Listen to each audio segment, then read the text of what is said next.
no seu próprio negócio antes de dar esse próximo passo, que é migrar para a receita recorrente, tá bem? Tem uma apresentação curta e eu queria falar isso aqui, né? Mostrar para vocês, a gente migrou do presencial para o online e depois migrou para o recorrente. Então eu queria que vocês enxergassem um pouco o que a gente prioriza, o que a gente enxerga de métricas e medidas que mostram para a gente que o negócio está pronto para ir para a economia de recorrência, tá certo? Tem muita gente que migra para a recorrência e sem uma retenção interessante, acaba indo por água abaixo o negócio. Não sei se vocês já viram por aí, não é? A minha questão é essa: se o seu negócio está pronto para o modelo de assinaturas, se ele está pronto para o modelo de receita recorrente, se o seu produto se encaixa mesmo nesse modelo aqui, não é? Todo mundo tem a palestra do Netflix, todo mundo quer ser Netflix hoje em dia, mas a forma que o seu usuário usa o seu produto se encaixa dessa maneira aqui, ele realmente está pronto para você manter a retenção e manter o churn baixo. É isso que eu quero mostrar aqui para vocês. Alguns conceitos que eu considero vitais para você ter um negócio sadio em receita recorrente, tá bem? É óbvio, tem bastante particularidades do meu negócio em si. Quem não trabalha com tecnologia provavelmente não conhece, mas a gente tá bem dentro aí da comunidade de desenvolvedores, de programação, de web design e todos os temas relativos a esse mercado digital, não é? A gente tem uma empresa de ensino e tecnologia que é a Kaelo e o Alura, que é o modelo online de recorrência, que o nosso utiliza plano anual, mas a gente também fez testes com planos mensais, e que é o estudo de caso que eu queria mostrar para vocês alguns números que a gente segue, que a gente está sempre medindo e que mostra que a nossa empresa é sadia e que ela se encaixa sim para a economia da recorrência, tá bem? Então, o que tem em comum aqui em 3 business que eu tenho negócio, né? Curso presencial, curso online e livros, não é? Então a ideia é da educação continuada. Hoje em dia está todo mundo ainda mais nesse mercado digital, internet, está todo mundo estudando o tempo todo, não é? A tecnologia muda, então os requisitos mudam e o profissional e a empresa precisa ter aquele foco maior naquelas tecnologias que o pessoal está aqui, né? Tem o pessoal da DevZone, então o que o pessoal está estudando? Eles estão sempre aí se reinventando e aprendendo mais. Então é um modelo que já dá aquele primeiro sinal de, poxa, talvez a recorrência de o cara ter um produto que eu posso oferecer como SaaS parece fazer sentido, não é? E tem gente que mergulha na recorrência só com isso. Ah, parece que é legal o meu usuário tá sempre comigo, então eu vou migrar para isso, não é? Isso eu acho que é um erro, que antes você precisa estar de olho em alguns números, que quem conhece bastante dessa economia da recorrência já os conhece, mas eu já vi que muita gente aí não tem a menor ideia de alguns números que são básicos, que você precisa verificar no seu produto. São os números principais que você deve ficar atento no seu SaaS, no seu produto, para saber se está na hora de você mudar do modelo one shot para recorrência e se ele é suficientemente bom para engajar os seus clientes. Não sei se vocês estão familiarizados, não é? Com essas siglas aqui, o DAO, o AU e o MAU. Só para ter uma ideia, algum de vocês aqui usa essas métricas na empresa? Alguém segue com essas métricas? Elas aparecem bastante nesses livros de startupismo, vi que tem gente aí que conhece, não é? Esses livros de startupismo, tem um livro bem legal que é o Lean Analytics, daquela série do Lean Startup, etc., que usa bastante elas também, né? Então o nome parece bonito aqui, DAO, AU e MAU, parece que é alguma coisa difícil, mas nada mais é do que o DWM é de Daily, Weekly e Monthly, e o AU é de Active Users. Então essa é a primeira medida que você deve prestar muita atenção no seu produto para saber se você conseguiria migrar para um modelo de recorrência. O que isso quer dizer? Quer dizer o número de usuários que estão ativos na sua plataforma usando seu produto, isso não é visitando o site. Pessoas que já compraram, estão fazendo trial do seu produto, quantas delas usam o seu produto semanalmente, mensalmente e diariamente? De nada adianta você ter 1 milhão de sign-ups se no mês que vem no seu trial só 10 mil voltam. Tá bem? Isso indica uma retenção baixíssima e um produto ou de pouca qualidade ou que não está com market fit aí muito bem encaixado, tá certo? Então essa primeira métrica aqui é aquelas que até o Google Analytics dá, tá bem? Se você fizer uma segmentação do seu sistema para usuários, apenas os pagos ou os de trial, e você acompanhar isso de maneira diária, semanal ou mensal, com isso você já consegue enxergar. Se você tem uma reta que é muito estável, o número de visitas é crescente, o número de sign-ups é crescente no seu sistema, mas o número de usuários weekly continua sempre o mesmo, é sinal que está todo mundo indo embora, não é? O pessoal vai lá, faz sign-up, às vezes põe o cartão de crédito e na semana seguinte ele não está usando o seu sistema. Em mobile apps, isso aqui é ainda mais incrível, né? O pessoal baixa, a gente baixa a mobile app o tempo todo, e quantas vezes você usa aquela mobile app que você usou? Só na hora, não é? Na semana que vem você nem desinstala e nem usa mais. Então, active users de uma mobile app que o cara instala por impulso ou por causa de ads, e depois não usa mais, é incrível, é incrivelmente baixo. Você vê um platô, e que por mais que você coloque aí, pise no acelerador, no Customer Acquisition, você vai ver que a coisa continua reta. Então, de que adianta você migrar para um modelo de recorrência, se você não vai ter ninguém usando no mês seguinte o seu produto, tá bem? É diferente do Netflix, que ele sabe que você vai usar no mês que vem. Ele já tem uma base de usuário, que ele mede que, por mais sign-ups que eu tenho de trial, no mês seguinte ele volta. Então, com certeza, eu posso ter sim um modelo de recorrência que parece que eu vou ter uma retenção suficiente para dar uma sustentação para o meu negócio, tá bem? Então, super trivial, eu uso pessoalmente o Weekly Active Users para saber se está sadio. O pessoal que está comprando no meu sistema continua usando na semana seguinte? Não é número de visitantes, não quero saber se o meu site está popular, eu quero saber se a pessoa realmente está usando o meu produto. E tem muita gente que não sabe disso, né? Sabe qual é o revenue, você sabe quanto está tendo de sign-up, mas você não sabe se na semana seguinte o pessoal está logando, ou se você sabe, você não acompanha. E esse é um erro brutal, e você vê isso muito por aí, tá bem? A métrica, certamente a mais importante de todas, e que também, de novo, eu acho que muita gente não mede, é o churn. Quem mede aqui o churn da empresa? Algumas pessoas medem, né? Tem esse nome bonitinho, o pessoal no Brasil não traduz, a gente até fala churnar, né? O verbo, assim como o pessoal fala deployar, o pessoal fala churnar. O que é o churn? O churn é o furo do balde, né? O churn tem algumas variações também, eu estou colocando aqui nos slides umas medidas bem triviais, há variações até de como você medir o churn. Vou deixar aqui um modelo bem simples. O churn é justo essa medida de quantas pessoas estão saindo do meu sistema em relação às pessoas que estão entrando. É óbvio que tudo isso tem uma conotação que muda muito. O que a pessoa está saindo? Ela está deixando de usar o meu sistema ou ela está cancelando a recorrência ali no painel da Vind? Ele entrou lá e falou, não quero mais ter a recorrência. Tá bem? Então, tudo isso aqui vai depender do business de vocês. Às vezes o business de vocês, a recorrência, ela não nem é paga, ela é gratuita. Você quer saber se a pessoa continua utilizando aquele mobile app. Então, essa medida vai mudar um pouco. Mas a ideia é justo isso. Você precisa medir como está o seu balde, né? Você está enchendo d'água com os users novos, com os novos sign-ups, com as novas acquisitions. De nada adianta se no mês que vem a quantidade de pessoas que cancela é tão grande que por mais que você jogue água dentro do balde, ele tem tanto furo que está tudo escoando. Então, enquanto esse número seu, esse churn rate seu for muito alto, de nada adianta você migrar para a recorrência e você ter um tempo médio de vida de 2-3 meses de um usuário na recorrência. Tá bem?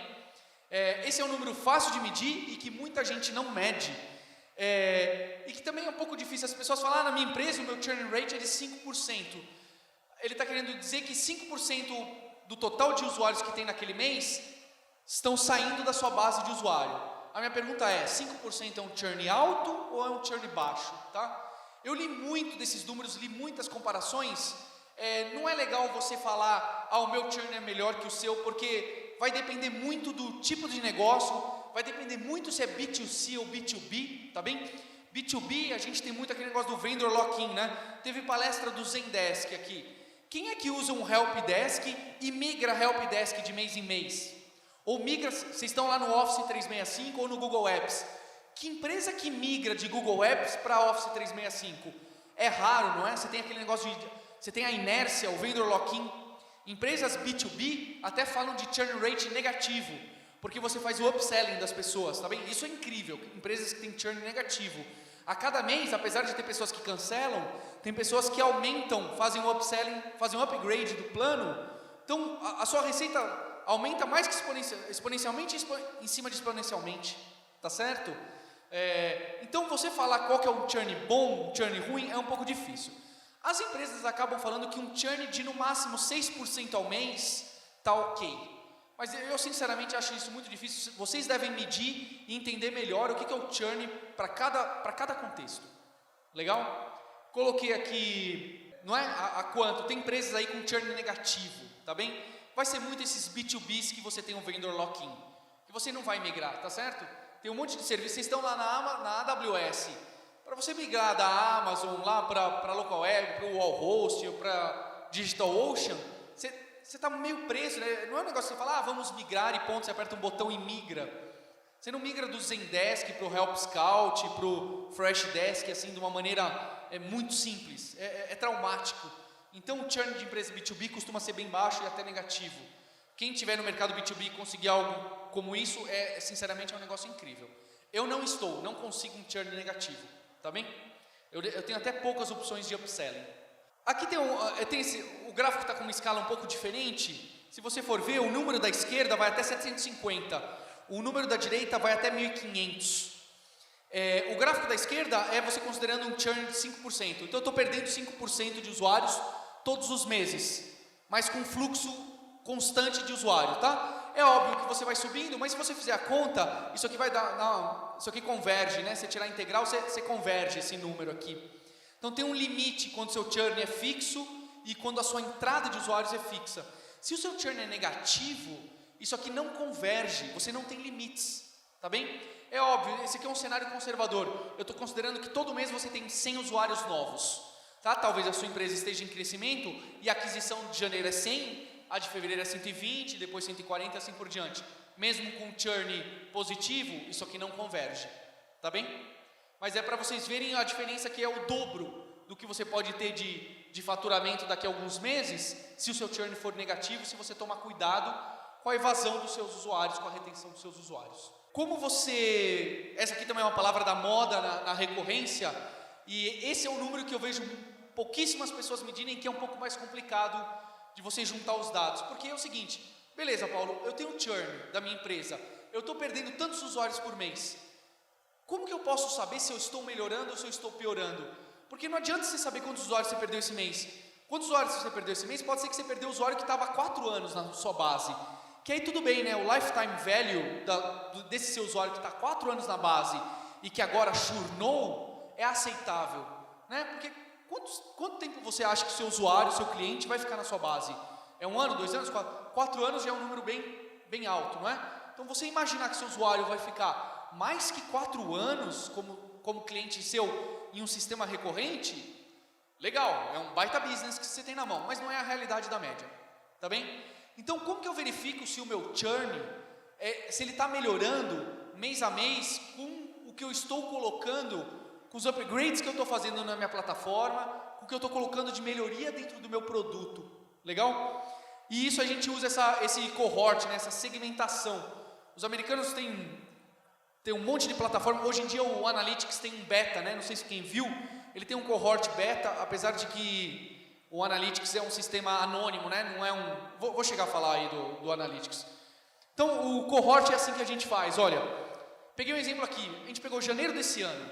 Então em janeiro desse ano eu tinha 1000 usuários novos que entraram só em janeiro, tá bem? E no final de janeiro só 850 estavam ativos. E o tempo vai passando, obviamente, a quantidade de usuários que tenho ativo no meu sistema, a não ser que eu faça alguma coisa muito específica, uma ação muito específica, ela tende a diminuir. A quantidade de usuários que estão jogando Farmville no celular, ou um joguinho no celular, vai diminuindo, tá bem? Que começaram em janeiro. Isso é natural. É natural, inclusive, no primeiro mês, esse baque ser ainda maior. Dado essa perda que eu tenho em janeiro, olha o que eu faço. Eu pego e coloco, eu tabulo e falo, bem, no final de janeiro, apenas 85% dos usuários continuaram na minha plataforma. Em fevereiro, 75%, em março, 65% e assim por diante. Com isso aqui, eu enxergo a minha linha de retenção. Você consegue até estimar qual que é o lifetime value da sua recorrência se você migrar para mensal, se você migrar para anual e assim por diante, não é? O que eu faço depois disso? O que é o cohort? Cohort é isso aqui, a minha linha de janeiro. A linha de janeiro eu segmentei meus usuários que fizeram sign-up no meu clube de vinhos em janeiro. Em janeiro, 85%, no final de janeiro, continuou assinando meu clube de vinhos. Mas no final de fevereiro, quem fez o sign-up em janeiro, só 75%. e assim por diante. Aí depois o que eu faço? A ideia depois é você preencher com os outros meses, só que você joga aqui para a esquerda. Todo mundo, você faz esse triângulo aqui, que é bem característico dessa tabulação de cohort. Repara lá, em fevereiro, quem fez sign-up no começo de fevereiro, apenas 87% terminou assinando o meu clube de vinhos no final. Tá bem? Então, se você olha essa coluna da esquerda, ela indica o churn de quem é o sign-up de 1 mês de idade. Aí faz sentido você comparar. Só faz sentido você comparar churns de quem já tem o mesmo tempo de vida. Então eu quero saber quem que está há 1 mês na plataforma, como que esse cara age na plataforma depois de 1 mês, perante o tempo, tá bem? Em janeiro era 85%, em fevereiro 87%. Então nesse gráfico aqui, completamente real, essa tabulação completamente real, o meu churn tem diminuído drasticamente. Usuários que só têm 1 mês de idade estão cada vez ficando mais na plataforma. É como se agora em junho, julho, a minha plataforma tivesse feito um upgrade, o meu sistema tivesse ficado tão bom, o meu produto ficado tão bom, que o churn de quem só tem 1 mês de idade diminuiu muito, tá? No gráfico atual de verdade da empresa de vocês, provavelmente esse número varia muito pouco. E mais ainda, quando a sua empresa cresce muito, não tem remédio, o churn aumenta. Tá bem? Você está capturando pessoas que não são mais early adopters, que ficam lá bastante tempo, não é? Você já cruzou lá o chasm, né, que o pessoal fala lá nos livros. Então as pessoas agora não são aqueles early adopters fiéis a vocês. Começa a entrar muita gente aí, aventureiro, e fazer sign up.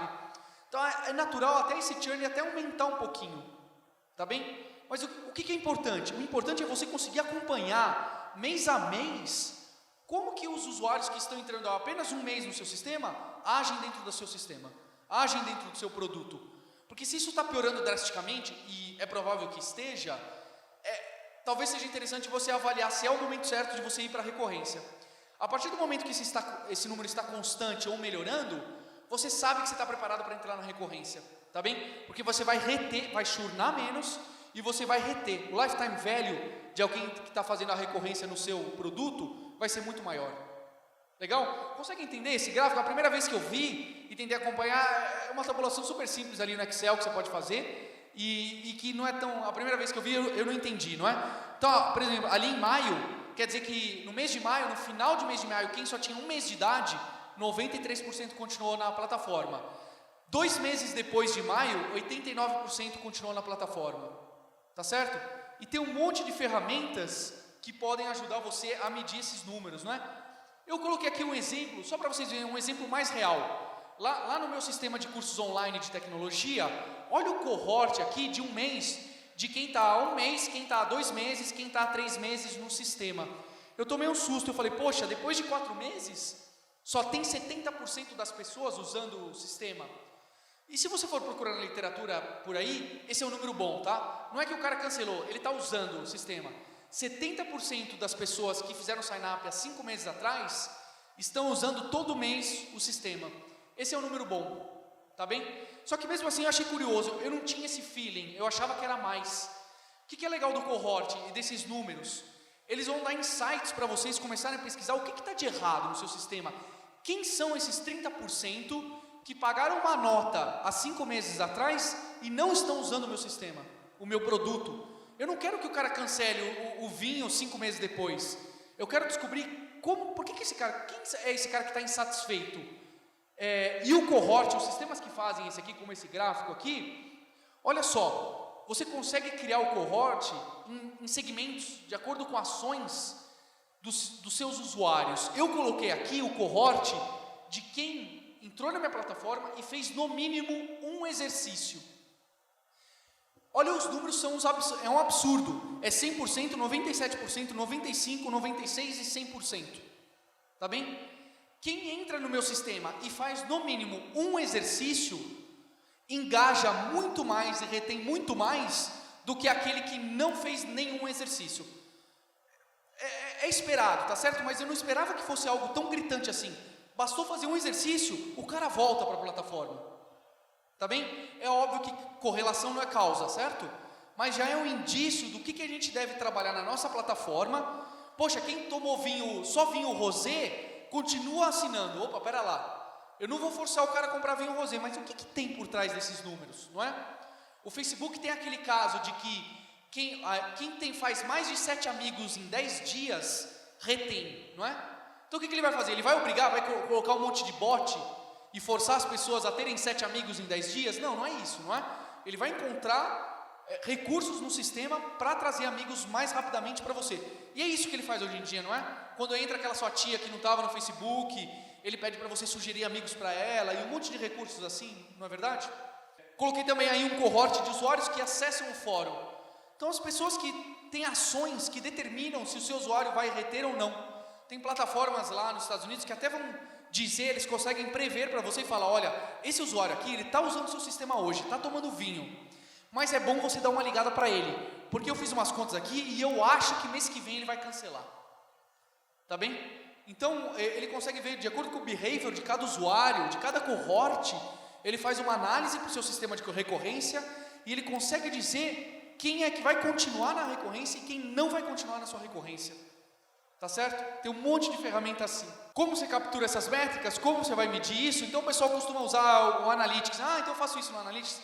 Analytics não é uma ferramenta boa para você analisar os seus clientes. A Analytics é uma plataforma que tira todos os dados específicos do cliente.